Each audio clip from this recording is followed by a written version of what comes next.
Are you planning on visiting the White House next week? Trump just got humiliated by the Eagles quarterback Jalen Hurts, and it is absolutely perfect. I was only ever a bandwagon Eagles fan, but I am right back on the wagon after this one. The best part is that Trump is having to blatantly lie to cover his ass, and everyone is roasting them for it. This is an absolutely hilarious story, mainly because it's so embarrassing for Trump. Join our little resistance that we've got going on here and help us get to 1 million by subscribing. I mean, we really appreciate you guys' support. Thank you. Now, we all know that everything Trump touches dies. His endorsement is about as trustworthy as Tesla's self-driving. If you trust him, you're likely to crash and burn. Maybe that's why the Eagles have long been distancing themselves from the Trump administration. Back in 2018, when the Eagles won the Super Bowl, the owner of the Eagles, Jeffrey Lurie, was not a fan of Trump's presidency, calling it disastrous. There was a very public will they won't they with the White House, wherein Sarah I Love Child Labor Huckabee Sanders pretended there was ongoing scheduling issues, an excuse that will soon sound familiar. While the world really knew that the Eagles players would rather be caught playing without helmets than visit the White House. So it must have hurt Trump, pun intended, to find out that Jalen Hurts was a fan of one president.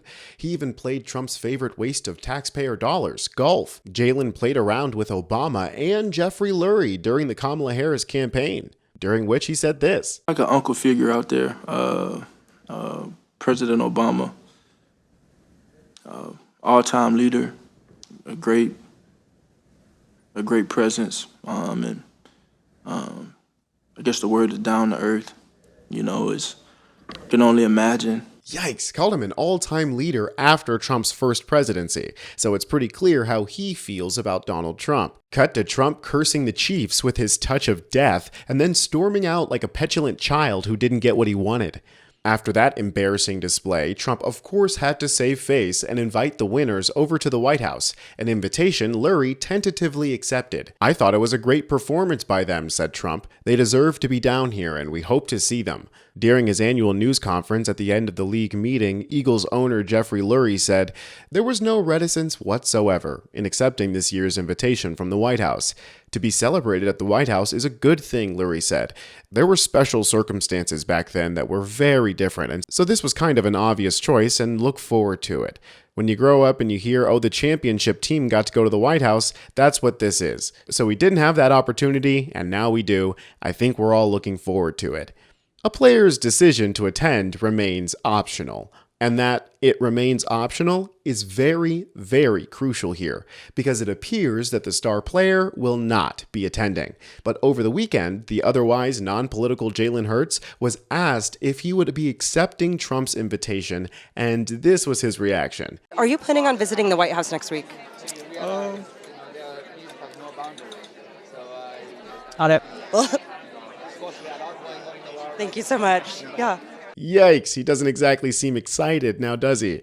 Now, there was a lot of speculation as to what that face meant and what his answer really was. There was also a lot of upset energy going towards the reporter here for putting Jalen in this situation. I mean, it's clear that speaking out politically in the NFL can be a career ender. I mean, just look at Colin Kaepernick, who's still grinding to be in the NFL after a decade of being blacklisted, all because he took a knee during the anthem to protest police brutality. Imagine if Jalen spoke out against Trump in protest of the madness that's happening right now. So there was a lot of speculation as to what that reaction meant, but all that speculation was just ended. We have confirmation from a White House correspondent for NBC News who says that the White House has confirmed that the Eagles quarterback Jalen Hurts will not be visiting the White House when the Super Bowl champions come later this afternoon. The White House says Hurts and other players who can't attend had scheduling conflicts. Right, scheduling conflicts. And these replies are hilarious. Alexis Kraft said the scheduling conflict is that they have self-respect and integrity. Bodie Seeker said they all scheduled zero anesthetic root canals at the same time and decided it was preferable. Kelsey Taggart said, "If I send you this picture of Jalen Hurts, I'm telling you I have a scheduling conflict, but really I just don't like you." Now, although Jalen Hurts did the right thing and stood Trump up, some Eagles players are going to the White House today. As the Birds get ready to visit the White House today, another opportunity to celebrate that dominant performance in Super Bowl 59, beating the Chiefs 40-22 And President Trump was in attendance for some of that game in New Orleans. But over the weekend, the president spent time with one of the superstars on the team. Running back Saquon Barkley was seen sitting at a table with the president at Trump National Golf Club in Bedminster, New Jersey. Barkley then traveled to D.C. with President Trump on Marine One ahead of the team's visit today. Obviously, people weren't too happy with Saquon going to the White House while other prominent members of the team decided to stay back. Hurts' absence comes as star running back Saquon Barkley deals with criticism from a Sunday golfing outing. LOL, some people are really upset because I played golf and flew to the White House with the president in all caps. Maybe I just respect the office, not a hard concept to understand. Just golfed with Obama not too long ago, and look forward to finishing my round with Trump. Now you get out of my mentions with all of this politics and have an amazing day.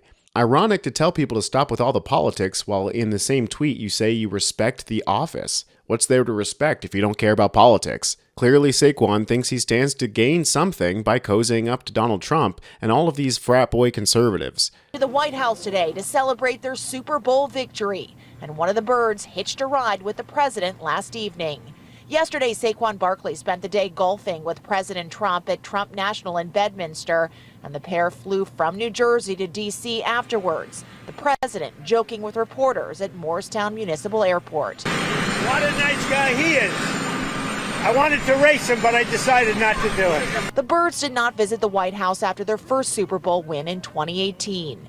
As to why, there were different reasons swirling, including that the White House canceled after learning only a small portion of the team would be attending during a time when the president had been critical of players protesting during the national anthem, including Eagle Malcolm Jenkins. The White House blamed the Eagles for the cancellation and instead held a celebration of America. When asked earlier this month, owner Jeffrey Lurie said the team would attend. People were obviously pissed. Disgusting, said J.R. Willis. Gracie in PA said, "Oh, Saquon, you are who you keep company with. I cannot even fathom how you can sit there, especially knowing that after he's done with the Hispanics, he's going after you and yours. Is it all about the money? Hard pass, you sitting with a Nazi." Vote blue no matter who said, "The good guy finally made a mistake. Sorry, Saquon, but this takes you down a few pegs in my book." Other members like Mekhi Becton still appeared in the White House, taking pictures like this. So I'm glad to see at least somebody's taking it seriously. Add this to the horrendous approval rating that Trump woke up to this morning, and this may be the worst day for Trump since he learned what consent is. There's no doubt he's punching air right now if he still has the ability to lift up his arms that far. I would hate to be a Tootsie Roll in Trump's vicinity today, because he's probably stress-eating and crying in the corner like he just got dumped by his prom date. Sometimes, in interesting days, and I mean that as a derogative, during interesting days like these, you get a glimpse of joy, especially in your enemy's downfall. I'm Tony Hinderman with Really American, and I'll see you next time.